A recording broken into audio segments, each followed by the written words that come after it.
In this video I'm going to show you how to delete Canva account, so let's get started.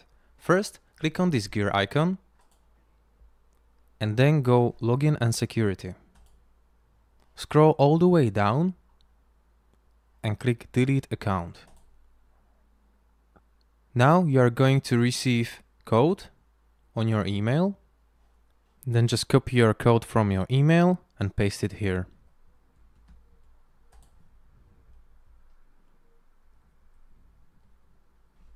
And click Delete Account.